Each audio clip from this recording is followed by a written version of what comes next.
시온이여 깰지어다 깰지어다 내 힘을 낼지어다. 거룩한 성 예루살렘이여 내 아름다운 옷을 입을지어다. 이제부터 할례 받지 아니한 자와 부정한 자가 다시는 내게로 돌아옴이 없을 것임이라. 너는 티끌을 털어버릴지어다.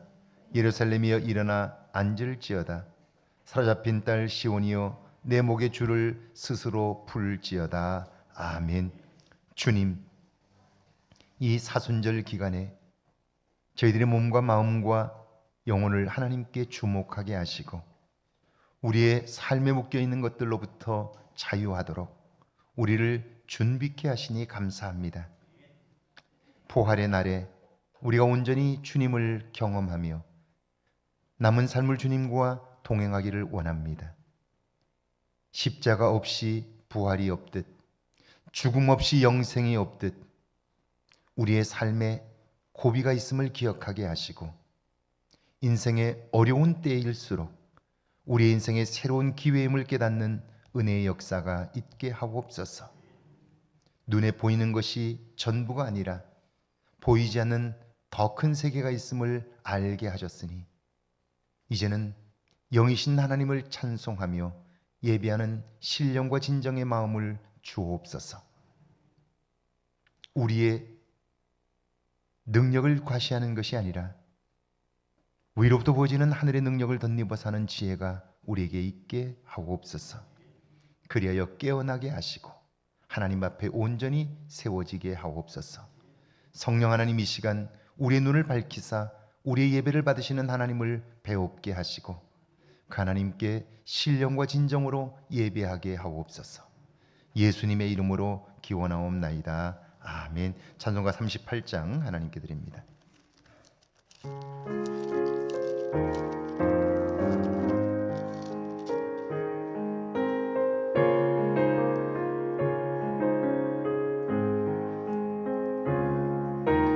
예수 우리 왕이여 이곳에 오셔서 우리가 왕께 드리는 영광을 받아 주소서. 우리는 주님의 백성, 주님은 우리 왕이라. 왕이신 예수님 오셔서 좌정하사 다스리소서.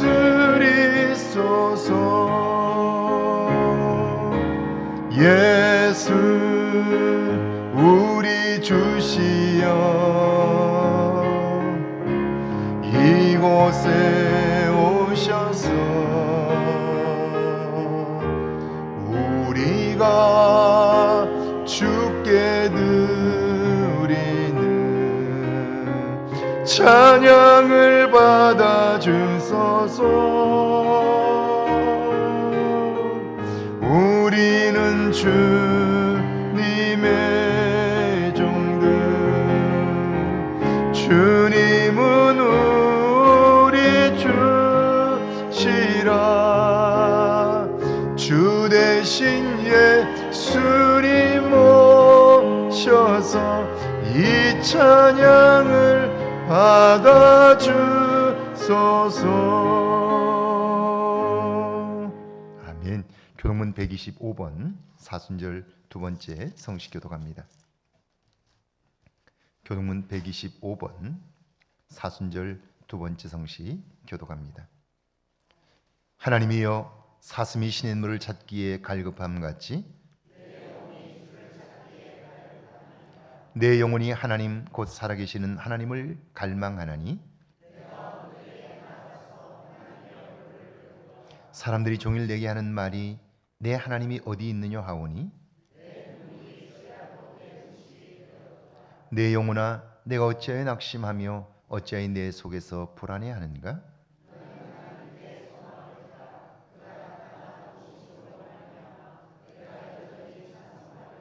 낮에는 여호와께서 그의 인자심을 베푸시고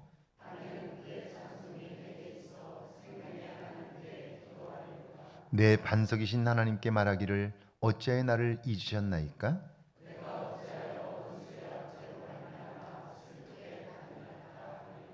내 뼈를 찌르는 칼같이 내 대적이 나를 비방하여 늘 내게 말하기를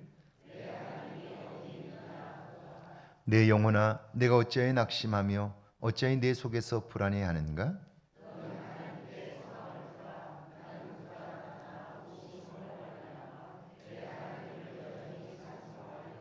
아멘. 사도신경으로 우리의 신앙을 고백합니다. 전능하사 천지를 만드신 하나님 아버지를 내가 믿사오며 그 외아들 우리 주 예수 그리스도를 믿사오니 이는 성령으로 잉태하사 동정녀 마리아에게 나시고 본디오 빌라도에게 고난을 받으사 십자가에 못 박혀 죽으시고 장사한 지 사흘 만에 죽은 자 가운데서 다시 살아나셨으며 하늘에 오르사 전능하신 하나님 우편에 앉아 계시다가 저리로서 산 자와 죽은 자를 심판하러 오시리라.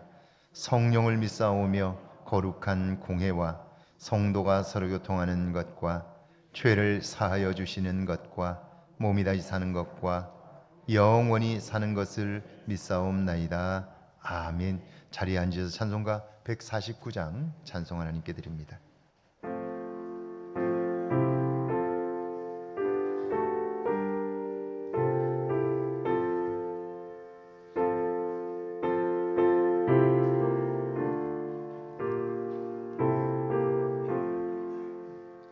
주 달려 죽은 십자가 우리가 생각할 때에 세상에 속한 욕심을 헛된 줄 알고 버리네. 죽으신 구주 밖에는 자랑을 말게 하소서. 보혈의 공로 힘입어 교만한 마음을 버리네. 못 박힌 손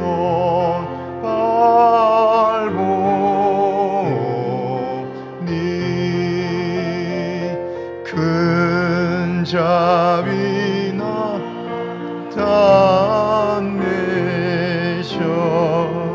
나타내셨네. 가시로 만든 면류관 우리를 위해 쓰셨네. 온 세상 만물 가져도 주네 못 다 갚겠네. 놀라운 사랑 받는 나 몸으로 제물 삼겠네. 아멘.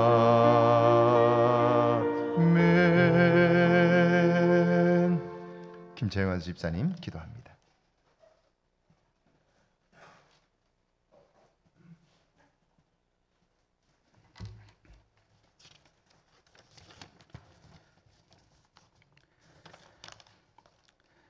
사랑과 생명이 되신 하나님, 주님의 고난받으심을 잊지 않게 하시려고 만물이 약동하는 봄날에 사순절을 지킬 수 있도록 인도하여 주신 은혜를 감사드립니다. 이 예배를 통하여 사랑과 감사의 헌신과 구원의 기쁨이 나타나게 하시고 십자가로 구속하신 주님의 은혜가 저희 영혼을 덮게 하여 주옵소서. 자비로우신 주님, 주님을 본받아 사노라 하면서도 아직도 저희에게는 죄에 결박된 삶의 흔적들이 너무도 많음을 고백합니다. 저희들의 언행은 선하고 의로운 것이 하나도 없었고 수많은 잘못을 저지르고 주님의 피 묻은 십자가를 마주하니 주님의 이름을 부르기도 부끄럽습니다. 크신 은총을 베푸사 저희의 죄를 사하여 주시고 용서하여 주옵소서. 주님, 만물이 생기를 더하는 이 계절에 저희의 신앙도 습관을 조차 교회의 문턱만 밟는 모습이 되지 말게 하시고 생기 있는 신앙으로 주님을 만날 수 있게 하여 주옵소서. 기도와 전도의 싹을 더욱 움돋게 할 수 있는 봄날 같은 신앙이 되게 하옵소서. 사순절의 절기가 계속되고 있습니다.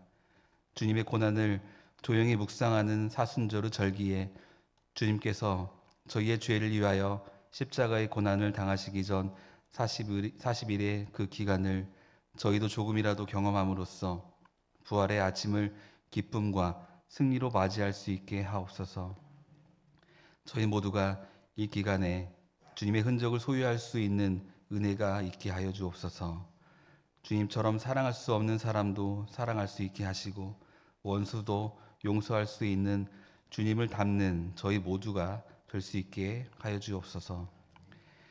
주님의 몸된 교회에도 곳곳마다 주님의 흔적이 넘쳐나게 하시고 주님의 보혈의 능력이 날마다 체험되어지는 교회가 되게 하소서. 주님의 피 묻은 십자가를 통한 구원의 역사가 날마다 이루어지는 교회가 되게 하여 주옵소서. 오늘도 준비하신 말씀을 선포하시기 위하여 단 위에 서신 목사님을 기억하시고 성령의 두루마기를 입혀주셔서 능력 있는 말씀을 증거하실 수 있도록 도와주시옵소서. 말씀을 듣는 저희 모두는 아멘으로 받게 하시고 주님의 음성으로 듣게 하옵소서. 예배를 위하여 수종드는 손길들이 있습니다. 언제나 성령 충만함을 주셔서 언제나 기쁨으로 감당할 수 있게 하여 주옵소서. 예배의 시종을 주님께 의탁하옵고 날마다 함께 하시는 예수 그리스도의 이름으로 기도합니다. 아멘.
할렐루야. 예, 예, 우리 중고등부 친구들이 준비한 찬양이 있습니다. 네.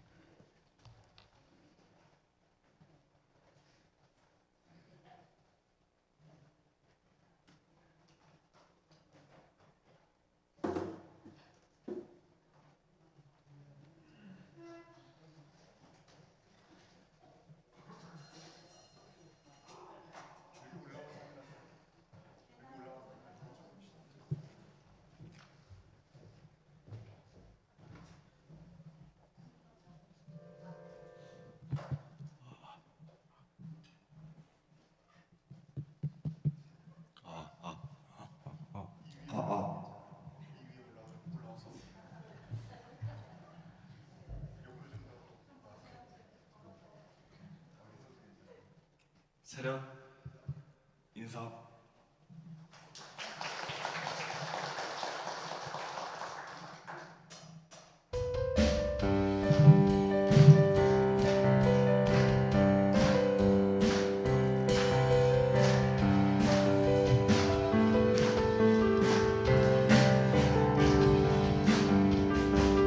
일어나라 주의 백성 빛을 발하라. 주가 너의 영광으로 임하시리라. 온 세상이 어둠 속에 헤매고 있지만 주가 너와 함께 계셔 회복을 명하리라. 일어나라 빛을 발하라. 온 백성이 너의 빛을 보고 사방에서 나오네. 일어나라 빛을 발하라. 온 백성이 자유함을 얻어 기뻐하는도다. 일어나라 주의 백성. 일어나라 주의 백성 빛을 발하라. 주가 너의 영광으로 임하시리라. 온 세상이 어둠 속에 헤매고 있지만 주가 너와 함께 계셔 회복을 명하리라. 일어나라 빛을 발하라.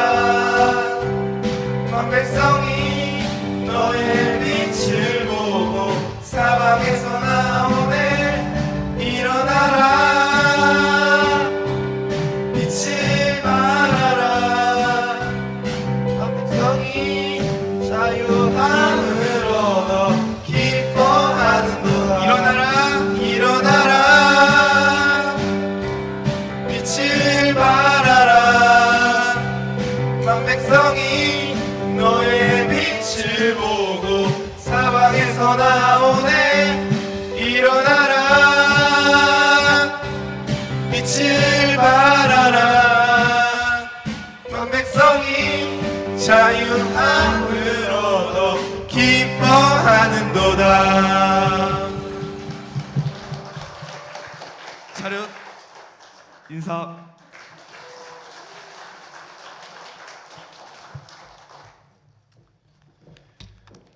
너무 잘했어요. 우리 중3이지? 우리 중3 친구들 중에서 아마 우리 교회를 빛낼 만한 인물들이 나오게 될 겁니다. 네, 가장 활발한 친구들이고요. 그리고 튀는 친구들이에요 다. 그래서 개성이 아주 분명합니다. 아주 너무 제가 좋아하는 친구들입니다. 할렐루야. 예배 오신 여러분들을 진심으로 환영합니다. 오늘은 사순절 셋째 주일입니다. 이번 주간에는 예수님의 고난을 묵상하며 마태복음 읽기에 한번 도전해 보시기를 바랍니다. 월요일 마태복음 26장 1절에서 35절, 화요일 마태복음 26장 36절에서 75절, 수요일 마태복음 27장 1절에서 44절, 목요일 마태복음 27장 45절에서 66절, 금요일 마태복음 28장 1절에서 10절, 토요일 마태복음 28장 11절에서 20절까지입니다. 매일 말씀 묵상을 통해서 고난을 통한 은혜를 경험하시길 원하며 여러분 한번 도전해 보시기를 바랍니다. 여러분이 가장 좋은 시간에 한번 성경을 펼쳐서 읽어보시기를 바랍니다. 다음 주일은 3월 5째 주일로 오후에는 각 신도회별 활동이 있습니다. 신도회 회장님들은 5주차 계획을 세워주시고 활동해 주시기를 바랍니다.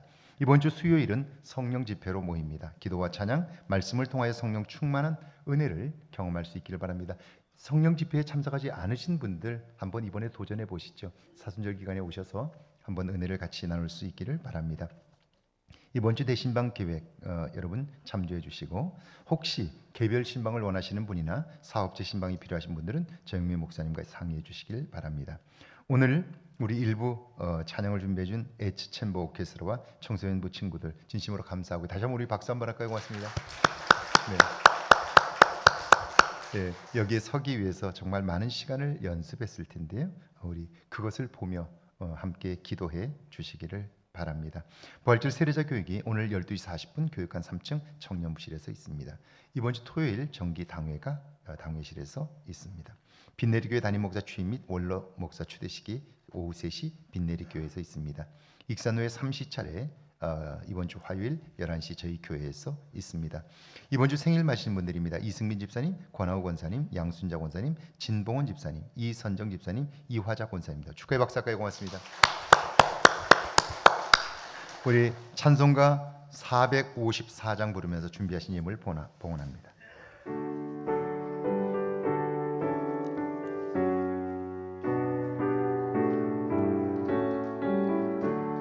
주와 같이 되기를 내가 항상 원하니, 온유하고 겸손한 주의 마음 주소서. 세상에서 우리가 나그네로 있을 때 주의 영상 닮아서 살아가게 하소서. 비록 작은 새라도 돌보시는 나의 주, 나와 함께 계셔서 나를 지켜 주소서. 마음이 깨끗하기를 내가 항상 원하니, 약한 마음을 버리고 살아가게 하소서. 주와 같이 되기를 내가 항상 원하니, 주의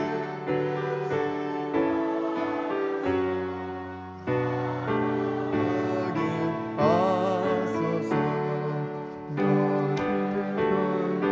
거듭나 말씀 위에 굳게 서 영원 무궁하도록 주와 함께 살리라. 아멘. 자녀 취업, 일하는 곳에서 하나님의 사랑을 전하는 도의가 되게 하여 주옵소서. 예물 드렸습니다. 생일 감사 예물, 생일을 맞아 맡게 됨을 감사합니다. 생일 감사 예물, 성령님 인도하심에 아멘하는 성도 되게 하옵소서. 예물 드렸습니다. 형통한 삶을 주시고 예배자로 세워주심을 감사합니다. 예물 드렸습니다. 함께 하신 주님 감사합니다. 주님 은혜 감사합니다. 전능하신 주님 인도하시고 도우심에 감사합니다. 하나님 은혜 감사합니다. 선교 예물 드렸습니다. 1,000번째 예물 드렸습니다. 기도합니다. 전능하신 하나님 아버지, 이 땅을 사는 동안 주의 은혜를 알게 하시고 나를 살피사 나의 부족함을 채우시는 하나님을 경험케 하시니 감사합니다. 내 힘과 능력으로 사는 것 아니라 하나님 주시는 지혜와 능력으로 살게 됨을 깨닫게 하셔서 더욱더 하나님을 의지하도록 도우셨으니 주님, 우리를 받아 주옵소서.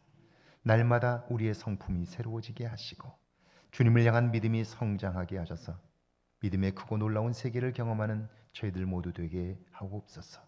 그래 우리를 통해서 하나님 영광을 받으시고 나와 우리의 가정과 일터를 통해서 하나님의 계획한 일들이 이 땅에 온전히 이루어지게 하옵소서. 하나님과 더욱 가까워지기 원하여 마음을 담아 예물을 드리오니 이 예물들을 받아 주옵소서. 10의 1조와 주정 예물과 주일 예물을 드립니다. 마음이 담겨 싸우니 그 마음이 복되게 하셔서 마음으로 꿈꾸고 계획하는 일들마다 형통하게 하시되 계획한 일들이 기도 속에서 더욱 든든히 세워지게 하옵소서. 감사하는 마음으로 드리는 예물들을 받아주시고 주님 감사함으로 인한 기쁨이 복이 되게 하옵소서. 사랑하는 자녀 일터를 허락하여 주신 것을 감사합니다. 그곳에서 빛을 발하게 하시고 재능과 은사가 발견되도록 축복하여 주시고 많은 사람들로부터 사랑받는 귀하고 아름다운 직장이 되게 하옵소서. 생일을 맞아 감사하는 손길들을 축복하시고 이 땅에 보내신 하나님의 뜻을 이루며 하늘의 일들을 계획하고 그 일을 감당해가는 거룩한 종들 되게 하옵소서. 선교 예물과 마음의 소원을 담아 드리는 예물들을 받아주시고 속히 응답하여 주시며 복음이 힘있게 증거되며 그 일에 쓰임받는 거룩한 종들 되게 하옵소서. 예수님의 이름으로 축복하며 기도하옵나이다. 아멘.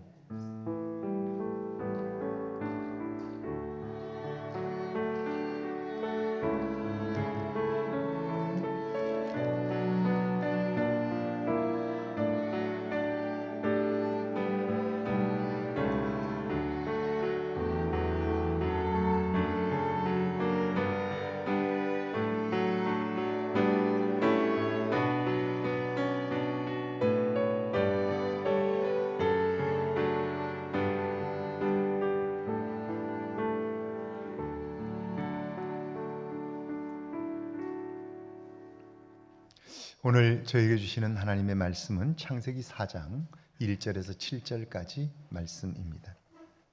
창세기 4장 1절에서 7절까지 말씀 우리 한 목소리로 함께 봉독합니다. 창세기 4장 1절에서 7절까지 말씀입니다. 함께 봉독합니다. 아담이 그의 아내 하와와 동침하매 하와가 임신하여 가인을 낳고 이르되 내가 여호와로 말미암아 등남하였다 하니라. 그가 또 가인의 아우 아벨을 낳았는데 아벨은 양치는 자였고 가인은 농사하는 자였더라. 세월이 지난 후에 가인은 땅의 소산으로 제물을 삼아 여호와께 드렸고 아벨은 자기도 양의 첫 새끼와 그 기름으로 드렸더니 여호와께서 아벨과 그의 제물은 받으셨으나 가인과 그의 제물은 받지 아니하신지라. 가인이 몹시 분하여 안색이 변하니 여호와께서 가인에게 이르시되 내가 분하여 함은 어찌 됨이며 안색이 변함은 어찌 됨이냐. 내가 선을 행하면 어찌 낫을 들지 못하겠느냐. 선을 행하지 아니하면 죄가 문에 엎드려 있느니라. 죄가 너를 원하나 너는 죄를 다스릴지니라. 아멘. 하나님의 말씀입니다. 할렐루야. 이번 한 주간에도 하나님의 은혜와 사랑이 여러분과 여러분의 가정에 넘치기를 주의 이름으로 축원합니다. 축원합니다. 제가 목회를 지금까지 하면서 제 능력으로 안 되는 일들이 있다는 걸 알게 되었고요. 그래서 주일을 준비하면서 가장 많이 마음 쓰는 것은 하나님의 도움을 구하는 거죠. 그래서 두 가지를 아침마다 주일 아침이면 꼭 준비합니다.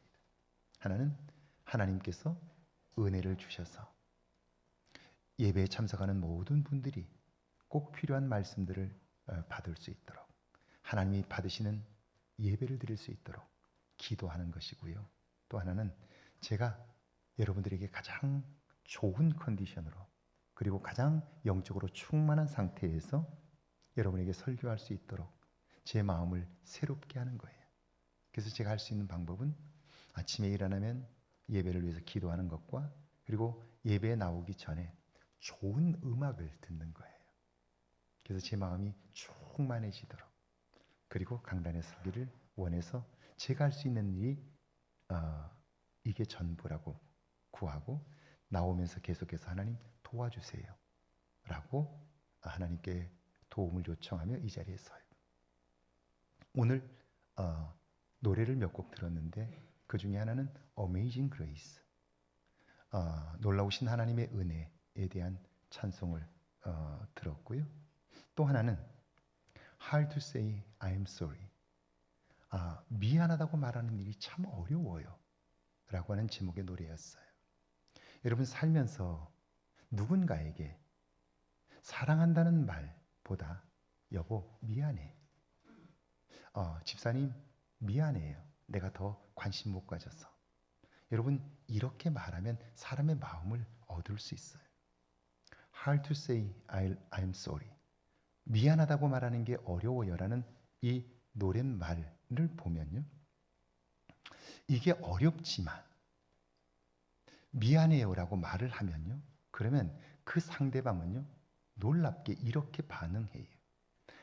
I will make up to you, 나는 당신을 높일 거예요. 그렇게 관계가 새로워지게 되고요, 그리고 그 사람은 이렇게 말할 거예요.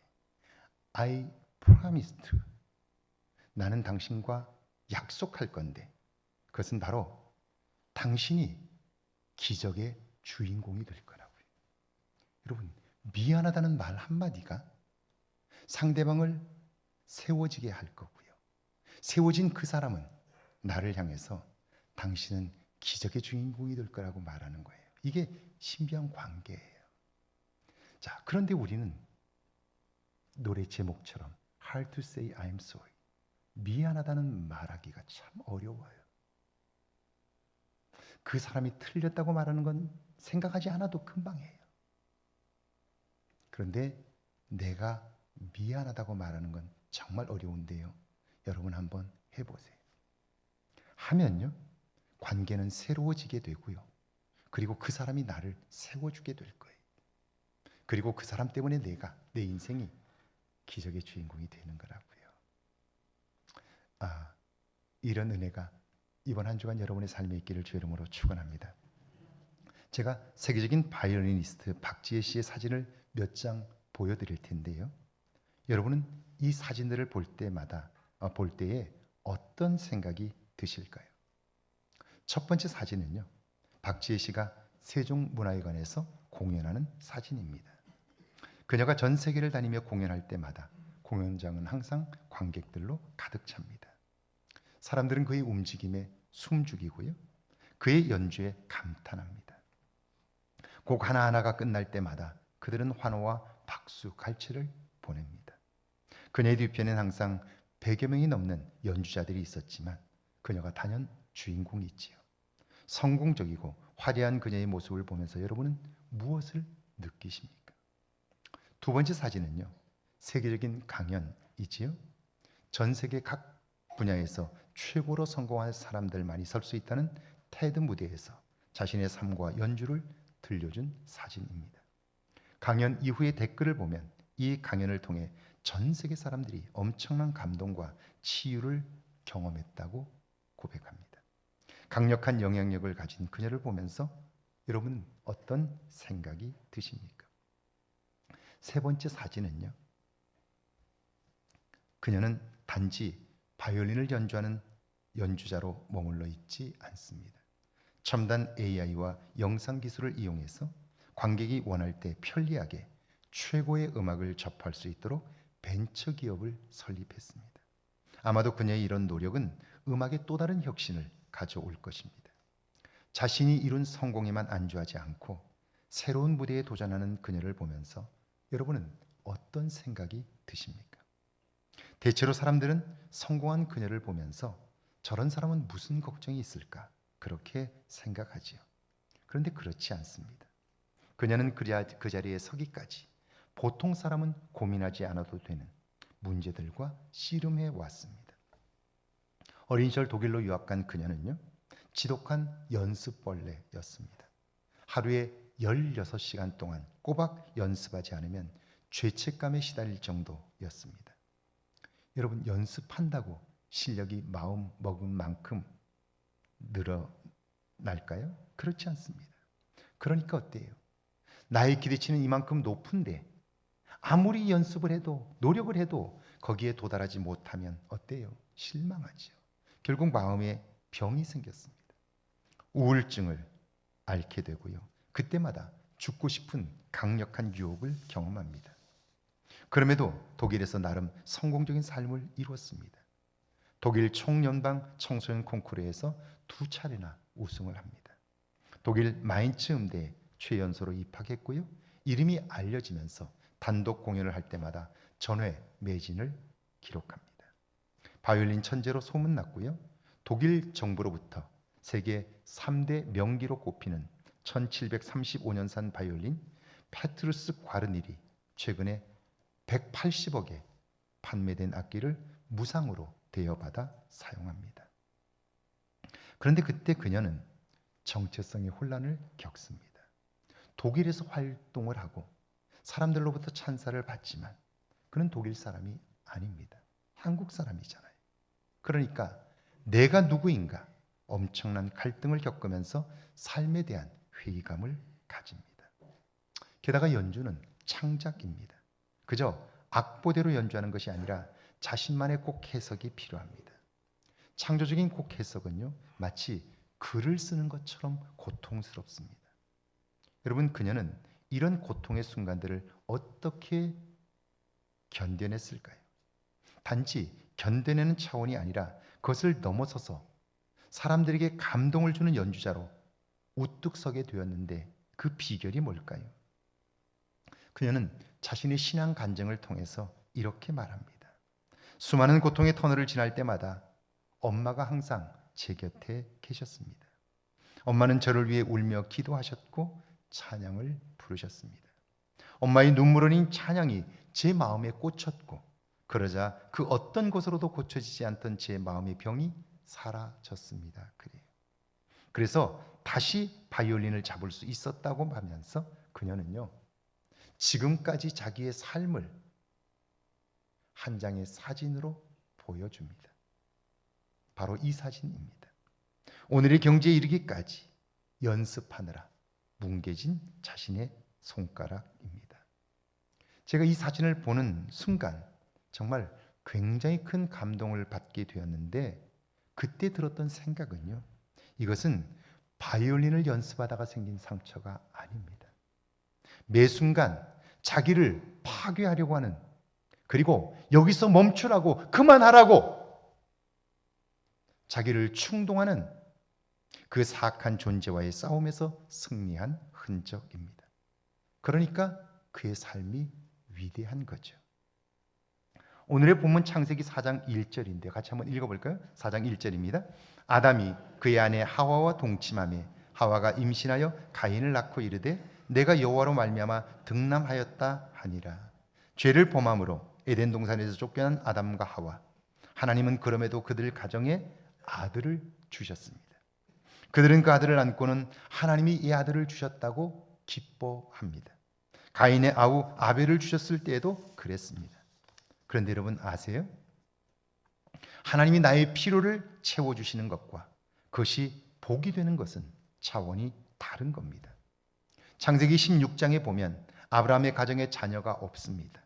하나님은 아브라함과 사라가 말씀에 순종하여 하란을 떠날 때 내가 너로 큰 민족을 이루게 하겠다고 말씀하셨습니다. 그때가 아브라함이 75세, 사라가 65세였습니다. 그런데 11년이 지났지만 그 약속은 지켜지지 않았습니다. 그러자 사라는요, 하나님의 약속을 자신의 뜻대로 해석합니다. 하나님의 약속이 나를 통해 이루어질 줄 알았는데 그게 아니라는 거예요. 왜요? 사라가 늙었잖아요. 임신할 수 없게 된 거예요. 그래서 그녀는 자신의 몸종을 남편의 방으로 들여보냅니다. 그녀를 통해 자식을 얻겠다는 거죠. 당시의 문화나 풍습으로 본다면 이상한 일이 아닙니다. 아들만 얻으면 되는 거죠. 얼마나 열심히 기도했을까요? 종을 잘 먹이고 돌봤겠지요. 그러더니 정말 임신을 했습니다. 얼마나 좋았을까요? 그런데 목적은 이루었는데, 필요는 채웠는데 예상치 못한 일이 벌어졌습니다. 임신한 여종이 주인인 사례를 무시합니다. 그것 때문에 집안에 갈등이 생겼고요. 날마다 속상한 일들이 벌어지는 거예요. 자식은 얻었지만, 목적한 일은 이루었지만 그것이 복이 되지는 못했지요. 창세기 4장 3절에서 5절입니다. 함께 읽습니다. 세월이 지난 후에 가인은 땅의 소산으로 제물을 삼아 여호와께 드렸고 아벨은 자기도 양의 첫 새끼와 그 기름으로 드렸더니 여호와께서 아벨과 그의 제물은 받으셨으나 가인과 그의 제물은 받지 아니하신지라. 가인이 몹시 분하여 안색이 변하니 하나님으로부터 얻은 아들 가인과 아벨, 그들은 분명 아담과 하와에게 큰 기쁨이었습니다. 사는 즐거움이었어요. 그런데 그 아들들이 두 사람에게 복이 되지는 못했습니다. 왜 그럴까요? 출산 후 아이들이 잘 성장했어요. 그들은 스스로 농사를 지었고요, 목축을 하여 생활합니다. 오늘날로 말하면 대학을 졸업하고 직장에 취직하여 독립했습니다. 기쁜 일이죠. 더욱 감사한 것은 그 아들들이 하나님을 기억했다는 거예요. 그래서 가인은 농사한 곡식으로, 아벨은 양을 잡아 제사를 드렸습니다. 객지에 나간 아들, 딸들이 월급을 받아 11조를 드리고 주의를 지키는 거예요. 그런데 이게 웬일입니까? 하나님은 아벨의 제물은 받으셨는데 가인의 제물은 거절했어요. 하나님이 왜 그러셨을까요? 지금까지 수많은 신학자들이, 목회자들이 이 부분을 연구하고 설명했습니다. 하나님은 피의 제사를 기뻐 받으신다. 아벨은 첫 것을 드렸고 가인은 있는 것 중에서 드렸다. 그러므로 정성이 부족했다. 그런데 제가 이 본문을 아무리 읽어봐도, 정말 수없이 읽어봐도 그렇게 주장할 근거가 부족해요. 그렇다면 왜 가인의 제물은 거절하셨을까? 제가 발견한 것은 두 사람이 하나님께 제물을 드릴 때 아벨의 제물은요, 하나님이 주목하여 보셨어요. 그런데 가인의 제물은 거들떠 보지도 않으셨어요. 그렇다면 하나님은 왜 똑같이 드린 제물을 누구 것은 주목하여 보시고 누구 것은 거들떠 보지도 않았을까요? 왜 다르게 대했을까요? 사무엘상 16장에 보면 하나님께서 사무엘 선지자에게 말씀합니다. 너는 지금 이새의 집으로 가라. 내가 사울 왕을 폐하였으니 이새의 아들들 중에서 한 왕을 보았다. 그렇게 말씀합니다. 그러면서 그 사람을 찾아 기름을 부어 왕으로 삼으라. 그렇게 이야기를 해요. 이새의 집에 도착한 사무엘 선지자가 그의 맏아들 엘리압을 보았습니다. 그런데요, 이 엘리압은 다른 형제들보다 누구보다도 키가 한 뼘이나 더 큽니다. 눈이 매섭고 어깨가 딱 벌어졌습니다. 한눈에 봐도 보통 인물이 아닙니다. 그래서 사무엘이 감탄합니다. 하나님이 보신 인물이 여기 계시구나. 그렇게 확신을 해요. 그때 하나님이 말씀합니다. 용모와 키를 보지 말라. 내가 보는 것은 사람과 같지 아니하니 사람은 외모를 보거니와 나 여호와는 중심을 보느니라. 그렇게 말씀하세요. 사무엘은 외모를 보고 판단했고요, 하나님은 중심, 마음을 보셨습니다. 그렇다면 하나님이 아벨의 제물엔 주목하셨지만 가인의 제물에는 눈길 한번 주지 않았다. 그 이유가 분명하지요. 중심입니다. 마음입니다. 오늘 우리가 이곳에 전부 나와서 예배를 드리고 있지만 이 자리에 앉아있는 행위가 아니라 우리의 중심이 하나님께로 향하고 있느냐 하는 거예요. 우리의 마음이 하나님께로 향하고 있느냐 하는 거예요. 왜냐하면 하나님은 외모가 아니라 그 중심을 보시기 때문이지. 똑같은 습관을 똑같이 행하면서도 내가 이 자리에 있기 때문에 나는 의무를 다했다라고 생각할 수 있는데요, 우리는 의무를 위하여 이 자리에 있는 사람들이 아니고 은혜가 필요한 사람들이죠. 할렐루야. 우리의 삶에 하나님의 은혜가 절대적으로 필요한 사람들이죠. 하나님 주시는 능력이 필요한 사람들이죠. 그래서 우리는 이 자리에 있는 거예요. 그런데 습관적으로 이 자리에 와 있으면서 마음은 없다면 하나님은 그 사람의 예배를 받으시지 않는 거죠. 아벨은 중심이 진심이었기에 제물에 마음을 다했습니다. 왜냐하면 내가 아무리 제물을 잘 준비해도 하나님이 거절하시면 소용이 없잖아요. 그러나 가인은 어때요? 제물에만 관심했지 중심은 다른 곳에 있었습니다. 그러면 어떤 일이 벌어질까요? 하나님이 아벨의 제물을 만약 받지 않으셨다면 이때 아벨은 먼저 자신을 돌아봤을 거예요. 왜요? 제물을 받고 받지 않는 주도권이 하나님께 있음을 알기 때문이죠. 그러면 하나님이 제물을 거절하신 사건은 아벨에게 복이 될 거예요. 나를 돌아봄으로 변화의 사건이 되기 때문이죠.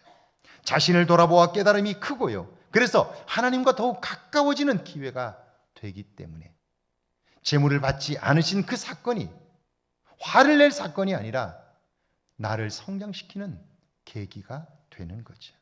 그런데 제물에만 관심이 있으면 어떻습니까? 시험에 듭니다. 왜 누구 것은 받고 내 것은 거절하느냐는 거예요. 당연히 화가 나죠. 제가 어릴 적 들었던 얘기인데요. 동네에 효자로 소문난 아이가 있습니다. 그렇게 소문이 나니까 동네에서 칭찬이 자자하잖아요. 불효자로 소문난 아이가 배가 아픈 거예요. 그래서 자기도 칭찬을 받으려고 효자 아이를 관찰했어요. 그랬더니 별거 아니에요. 이 효자라 소문난 아이는요, 아빠가 외출하려고 하면, 그러면 아빠가 신고 갈 그 신발을 가슴에다 품고 따뜻하게 해서 아빠가 갈 때 내놓는 거예요.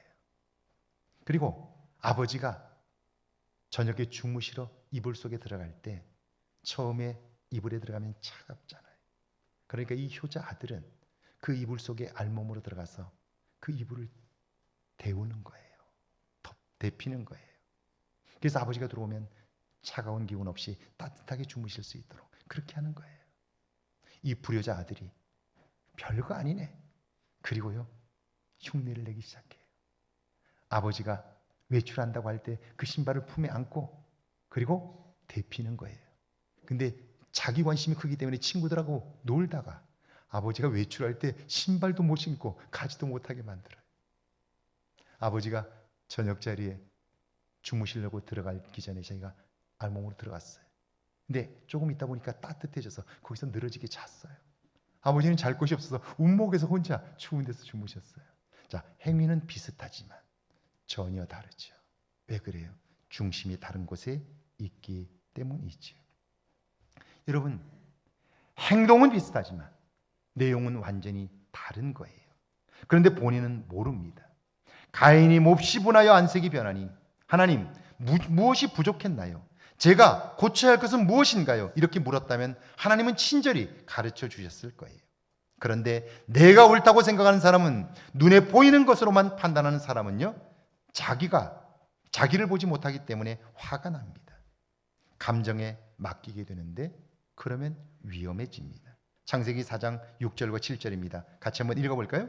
여호와께서 가인에게 이르시되 내가 분하여 함은 어찌 됨이며 안색이 변함은 어찌 됨이냐? 내가 선을 행하면 어찌 낯을 들지 못하겠느냐? 선을 행하지 아니하면 죄가 문에 엎드려 있느니라. 죄가 너를 원하나 너는 죄를 다스릴지니라. 제가 이 본문을 현대인의 성경으로 한번 읽어볼게요. 여호와께서 가인에게 말씀하셨다. 내가 어째서 화를 내느냐? 내가 무엇 때문에 얼굴을 찡그리느냐? 내가 옳은 일을 했다면 왜 내가 내 예물을 받지 않겠느냐? 그러나 내가 옳은 일을 하지 않으면 죄가 문 앞에 도사리고 앉을 것이다. 죄가 너를 다스리고 싶어 하여도 너는 죄를 이겨야 한다. 내 뜻대로 되지 않을 때, 내 생각과 다른 상황을 만났을 때 믿음의 사람은 반응하는 것이 다릅니다. 왜요? 내 눈으로 현상이나 상황을 보는 것이 아니라 하나님이 왜 나에게 이런 일을 주셨을까를 그렇게 생각하고 묻기 때문이죠. 그런데 하나님께 마음이 없는 사람, 그 사람은 자기의 눈으로 보는 것만으로 판단하는 거예요. 그리고 감정의 행동을 맡겨버려요. 그러면 상한 감정에서 나오는 말과 행동을 하게 되고요. 결국 하나님이 복을 주셔도 그게 복이 될 수가 없게 되는 거죠. 만약 이렇게 묻지 않는다면 그때 사단은 우리를 충동합니다. 내가 틀린 게 뭐 있어? 뭘 잘못했어? 언제까지 참고 있어야 돼? 나를 무시하는 거야? 결국 감정에 내 생각과 행동을 맡기고요. 결국 하나님의 일도 사람의 일, 갈등과 분쟁의 일로 전락하고 마는 거예요. 여러분, 만약 사레가 하갈을 통해 아들을 얻었을 때에 아들보다 하갈을 품을 수 있는 마음을 준비했다면 하갈을 통하여 얻은 아들은 그의 인생의 복이 되었을 거예요. 가인이 아벨을 통해 여러분 성장하고자 했다면 아벨의 제물은 받으시고 내 제물을 받지 않았을 때 왜 하나님이 내 것은 받지 않았을까? 그리고 아벨의 모습을 담고자 했다면 하나님께 묻고 무엇이 부족한가를 알려달라고 기도했다면 결국 이 사건을 통해서 가인은요 내면이 성장하고 그리고 이 사건이 그의 인생의 결정적인 복이 되었을 거예요. 여러분, 사울 왕이 만약 다윗을 품을 수 있는 마음의 준비를 했다면요, 마음 그릇을 키웠다면 사울의 왕국은 정말 엄청나게 번창했을 거예요. 그리고 하나님은 그를 축복하셔서 그와 그의 후대가 그 나라를 다스리게 하셨을 거예요. 그런데 사울은 왕이 되는 관심은 있었지만 다른 사람을 품을 수 있는 마음 그릇을 준비하지 못했어요. 결국 자기 자리를 위협한다고 생각하여 다윗을 없애버리려고 했는데요, 결국 그를 없애려고 하는 그 마음이 병들어 결국 그의 인생과 집안이 몰락하고 말아요. 새로운 시대의 주인공이 탄생하게 되었던 거죠. 자, 그러니까 하나님이 하신 일도 이런 사단의 유혹을 극복하지 못하면 결국 복이 되지 못하는 거예요. 오늘 본문 중에서 제 마음을 다시 두드린 말씀은요, 따라해 볼까요? 사단은 우리를 다스리고 싶어 합니다. 이걸 여러분이 꼭 기억하셔야 돼요. 죄는 항상 우리를 다스리고 싶어 해요. 그리고 잘못된 생각을 주입해요. 그리고 감정적으로 반응하게 해요. 그래서 하나님이 주신 것도 복이 되지 못하게 하는 거죠. 이번 한 주간 은혜와 믿음으로 시험을 통과하여 하나님이 주신 모든 것이 복이 되시기를 주의 이름으로 축원합니다. 이 찬양하고 기도합니다.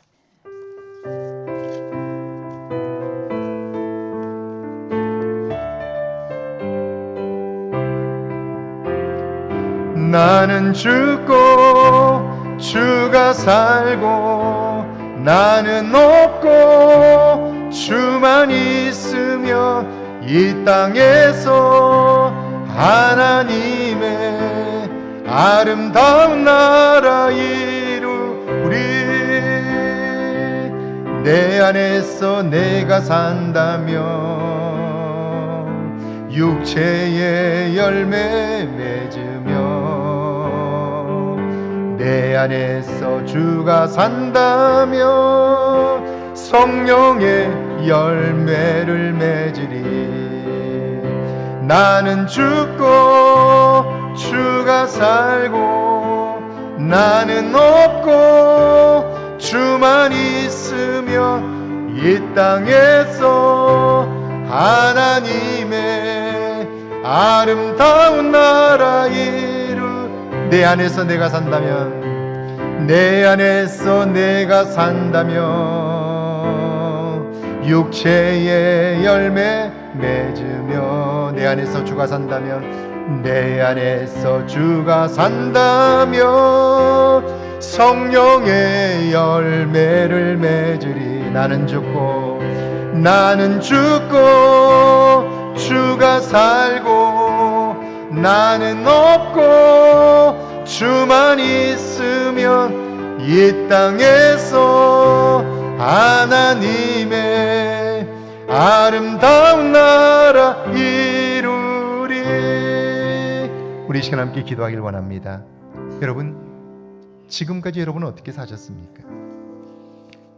이 자리에 와 있는 건 큰 복입니다. 그러나 그것이 온전한 복이 되려면 이 자리에 나와 있는 그 행위가 아니라 중심이 하나님께로 향하게 될 때, 그때 우리의 삶은 복이 됩니다. 저는 우리 교회 남성들을 위해서 기도하고 있습니다. 과거에 살아왔던 습관이 아니라 이제는 하나님의 다스림을 받아 우리 남성들이 새로워진다면 우리의 가정도 새로워질 겁니다. 그런데 대부분의 자녀들이 아버지의 신앙을 닮습니다. 그런데 아버지 된 우리들이 과연 자녀들에게 얼마나 거듭난 모습을 보여주었느냐, 위기의 순간에 믿음으로 반응하였느냐, 여러분 돌아보면 좋겠습니다. 어머니들도 마찬가지입니다. 우리의 중심을 하나님께 드려 그 중심이 하나님께로 향하고, 그리고 그 중심이 하나님께 드려졌기에 중요한 순간에 감정에 맡기는 것이 아니라 하나님의 다스림을 받아 우리가 믿음으로 반응할 수 있다면 그것이 우리의 인생에 복이 될 뿐 아니라 우리의 자녀 세대에게도 복이 될 겁니다. 저는 오늘 중3 아이들이 찬양하겠다고 했을 때 얼마나 기뻤는지 모릅니다. 왜냐면요, 제가 이 교회 부임했을 때 유치부, 초등부, 중고등부 예배 시간에 제가 들어갔을 때 한 아이도 찬송을 따라 부르지 않았습니다. 설교에 주목하는 아이는 한 명도 없었습니다. 관심 자체가 없었습니다. 기도 시간에 눈을 감는 아이도 한 명도 없었습니다. 그래서 예배 회복 프로젝트를 했습니다. 아이들에게 예배가 무엇인지 가르치고 찬송을 왜 불러야 하는지 이것을 가르쳤습니다. 그리고 예배를 주일에 중단하고 아이들에게 너희들 또래의 아이들이 다른 교회에서 어떻게 예배를 드리는지를 보여주었습니다. 일주일에 한 번씩. 3개월 동안 예배 회복 프로젝트를 했습니다. 그리고 저는 이를 악물고 어떤 일이 있어도 우리 교회 안에 어른들의 다툼이 없어야 되겠다, 교회가 갈등에 휩싸이지 말아야 되겠다는 목표를 가지고 제가 만 12년을 목회하고 있습니다. 지난 12년 동안 갈등이 없었습니다. 다툼이 없었습니다. 그러자 아이들의 삶의 변화가 일어나기 시작합니다. 중3 아이들에게 너희들 일부 예배에 찬송하라 그렇게 얘기한 거 아닙니다. 자기들이 하고 싶어서 찬양하고 싶다고 일부 예배 때 하게 해달라고. 그 아이들이 시간만 나면 모여서 운동하고 같이 모여서 찬양 연습하고 시험 기간에 모여서 함께 공부하고 교회에서 그 일을 하고 있습니다. 저는 그 아이들의 미래가 밝다고 믿습니다. 왜냐하면 그 아이들이 교회 안에서 사는 시간이 길어지기 때문입니다. 교회 안에서 머무는 시간이 길어질수록 하나님을 의지합니다. 오늘 남성들 교회 안에 머무는 시간이 얼마나 됩니까? 여성들보다 훨씬 적습니다. 이것이 믿음의 실력입니다.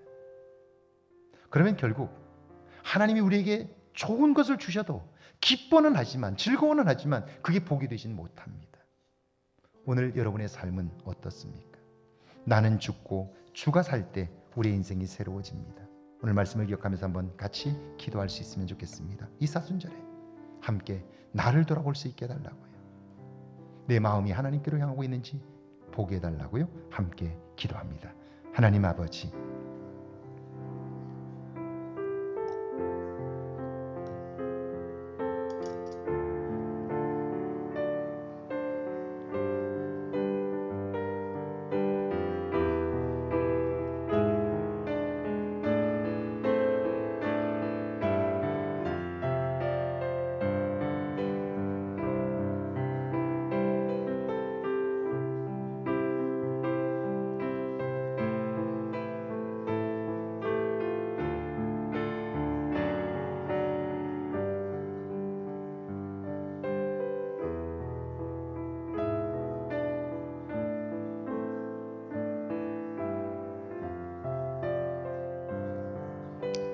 주님, 이제는 우리를 돌아보게 하옵소서. 부모된 우리들이 하나님을 진심으로 사랑하지 않는데 우리의 자녀 세대가 하나님을 사랑할 수 없고, 우리가 하나님 앞에 신실하지 못한데 우리의 자녀가 하나님 앞에 신실할 수 없습니다.